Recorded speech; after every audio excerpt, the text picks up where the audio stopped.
nos asisten a los ciudadanos como ciudadanos que somos de Costa Rica, que están consagrados en nuestra constitución política. Y hay muchos de esos derechos que nosotros no hemos hecho un uso adecuado, diría yo, por una parte, y no hemos hecho el uso de fuerza que tienen, digamos, esos instrumentos. Ajá. Y cuando hablamos de referéndum, me refiero a eso. El referéndum que fue creado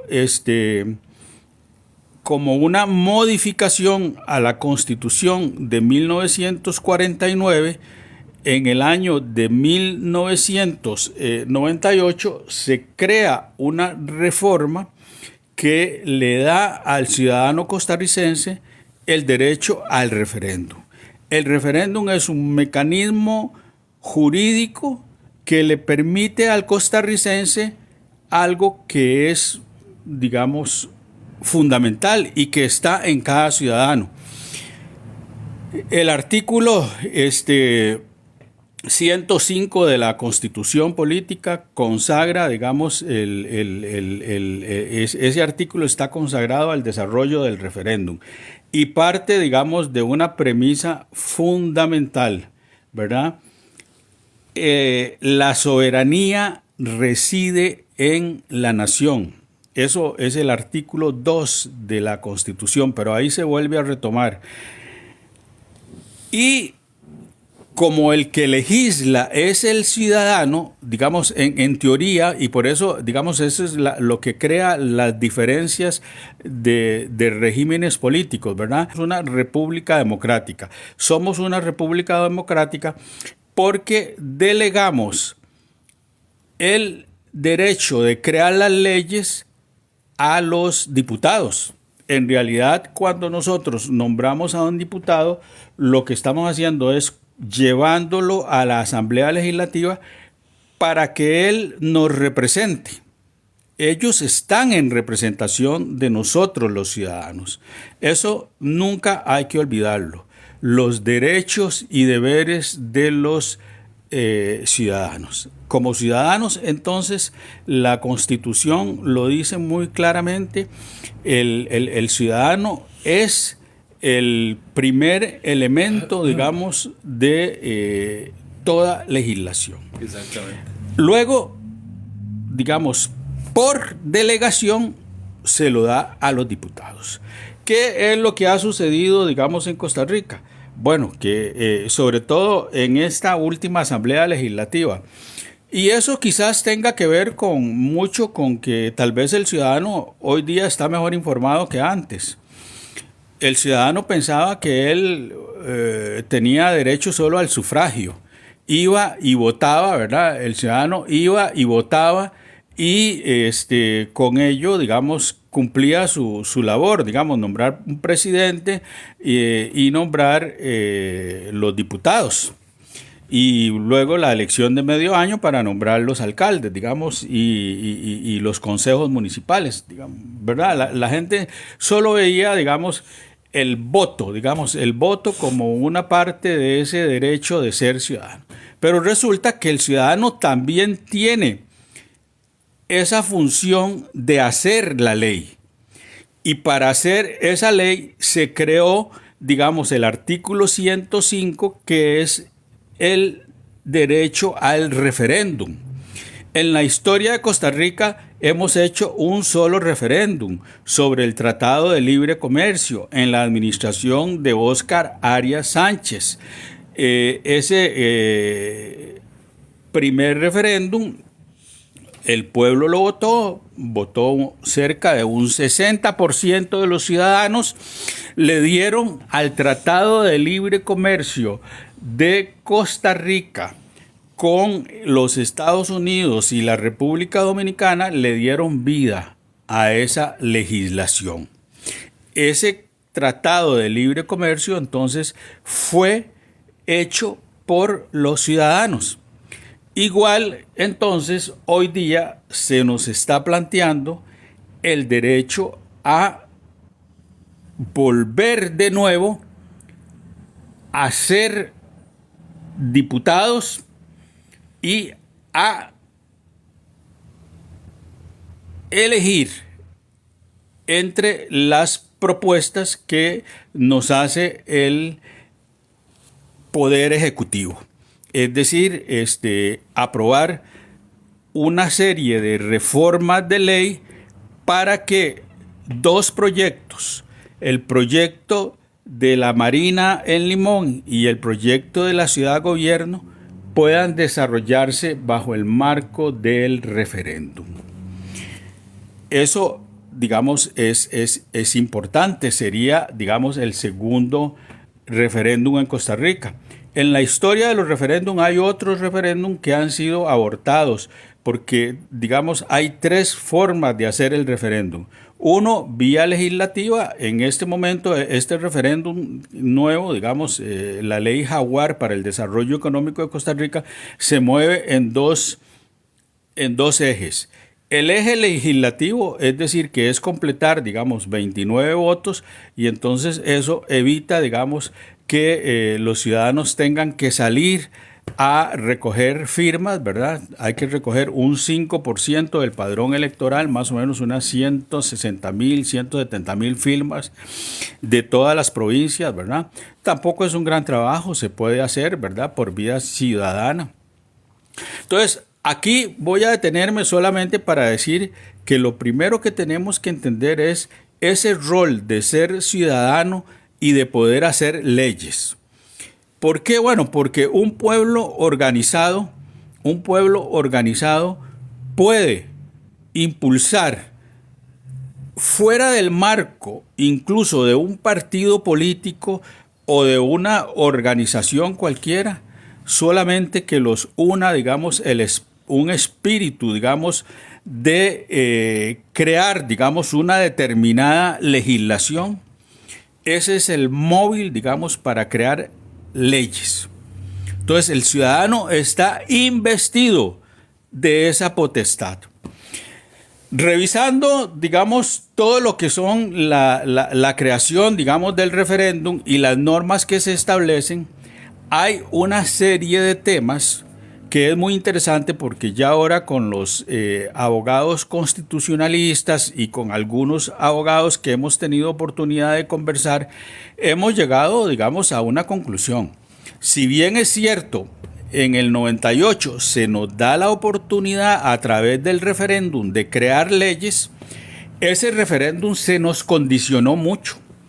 Uno, se nos condiciona, digamos, a la recolección de firmas, lo cual no está mal para yo digamos, en ese punto no lo veo tan difícil, digamos, recoger un 5%. Me parece que la cifra establecida está bien, no es excesiva. Pero luego se definieron algunos temas que no pueden ser nunca de índole de un referéndum. Y a eso, digamos, me voy a referir. ¿Qué temas no son, digamos, sujetos de un referéndum? Por ejemplo, lo que se estaba conversando y se ha conversado en los últimos años en la Costa Rica, digamos, después del 2010, digamos, con el crecimiento, digamos, de eso que se ha llamado, digamos, las pensiones de lujo. Es decir, funcionarios, digamos, que se jubilan con pensiones por encima de los 7, 8, 10, 12 millones de colones, ¿verdad? Es decir, ¿por qué? Bueno, porque todo eso pesa sobre la economía ciudadana. Es decir, no es posible que haya un porcentaje significativo del Producto Interno Bruto que se gaste, digamos, en esas pensiones. Exactamente. Y entonces, eso, digamos, nosotros decimos que los que hicieron la ley del referéndum, los diputados que hicieron esa ley en el año 98, blindaron su seguridad. ¿Cómo la brindaron? Diciendo, no se permitirán entonces referéndums sobre pensiones de lujo. Exacto. No hay manera de entrarle, digamos, a ese tema. Y eso, digamos, afecta, si bien es cierto, una parte hoy día de la población de Costa Rica, pero afecta, digamos, los fondos y crea una inequidad y crea un privilegio, digamos, para algunos grupos, digamos, como cuáles. Bueno, los profesores universitarios, digamos, que están, digamos, en régimen de, digamos, catedráticos universitarios, ¿verdad? Que están, digamos, en un régimen que no es el régimen de la Caja Costarricense del Seguro Social. Eso también es importante que la gente lo sepa. No todos los profesores que se jubilan por el régimen, digamos, de la Junta de Pensiones y Jubilaciones del Magisterio, sino que también tienen opción a jubilarse por la Caja Costarricense del Seguro Social. De los magistrados y las pensiones de Hacienda, digamos que eran regímenes que había, porque había muchos regímenes de jubilatorios. Esos, digamos, no pudieron tocarse. Los diputados se jubilan por Hacienda, ¿verdad? Entonces, digamos, y los presidentes, porque los presidentes, muchos puede ser, digamos, que hayan sido solo trabajadores, digamos, por cuenta propia y por 4 años, digamos, de ejercicio de la función, digamos, van a recibir una pensión que hoy día equivale a aproximadamente 4 millones de colones. Entonces, digamos, ese tema, digamos, el referéndum no lo permite. ¿Qué no permite tampoco? Hablar de temas, digamos, tributarios. Eso está vedado, lo mismo que tocar, digamos, lo que se llama la hacienda pública, ¿verdad? Básicamente se pusieron, digamos, las restricciones son restricciones de carácter económico, ¿verdad? Es decir, los referéndums están abiertos para muchos temas. La ley del referéndum pone muchas contrapisas, pone muchos obstáculos, y que en realidad el referéndum está hecho para que el pueblo pueda, a través de las leyes, cambiar la Constitución. Pero entonces aquí en Costa Rica, digamos, lo que se hizo fue poner frenos, digamos, ponerle demasiados contrapesos al peso, digamos, que puede tener un ciudadano organizado, ¿verdad? Entonces es un sistema, digamos, que controla en demasía las posibilidades de qué tipo. Vea que todavía, incluso hoy día, tendremos que ver, porque este referéndum de la ley Jaguar sobre el desarrollo económico de Costa Rica se planteó por las dos vías. Uno, por la vía legislativa, si se logran 29 votos, y el otro es por la vía ciudadana, que lo presenta don Edgar Espinosa. Don Edgar Espinosa, entonces, digamos, tiene que atravesar, digamos, todas esas, digamos, recorrido que se crea con el referéndum, porque bueno, que es recoger las firmas, pero luego también tiene que recibir el documento, una verificación por parte de la Sala Constitucional de que la materia que va a salir al referéndum no tiene temas de inconstitucionalidad, ¿verdad? Entonces ahí empezamos a ver que el sistema de referéndum que se establece en Costa Rica tiene muchas trabas, y que realmente el referéndum originalmente en el derecho romano estaba visto como una forma en que los ciudadanos podían, digamos, darse sus propias leyes, incluso algunas que pudieran ir en contraposición, digamos, con lo establecido. Es decir, le daba a los ciudadanos el poder de transformar la Constitución. Aquí no. Aquí nos limitan. Nuestro referéndum es limitado, controlado, llamémoslo así. Es muy controlado por el Tribunal Supremo de Elecciones, que se convierte, digamos, encargada de organizar, digamos, el referéndum. Y entonces, digamos, esa potestad, eso es importante, esa potestad que tenemos los ciudadanos de transformación de nuestra democracia es una democracia muy controlada, ¿verdad? Es una democracia que, por ejemplo, nosotros deberíamos tener para los diputados, por ejemplo, una legislación que nos permita la destitución del diputado. Exacto. Si consideramos que no está haciendo su trabajo de manera honesta y clara, ¿verdad? La destitución, digamos, a medio periodo, o sea, se hará una evaluación. En fin, hay muchas ideas sobre esto.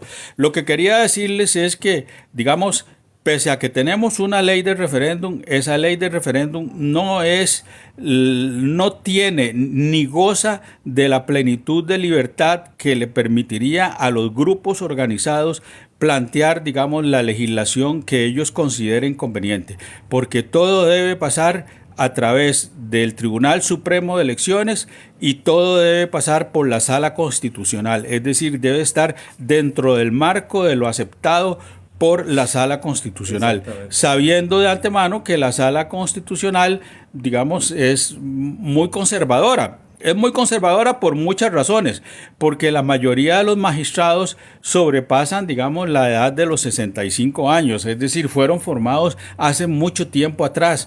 Y bueno, con la cantidad de trabajo que tienen, digamos, porque todos los recursos llegan ahí a la Sala Constitucional, no tienen tiempo de actualizarse, no tienen tiempo de estar al día, ¿verdad?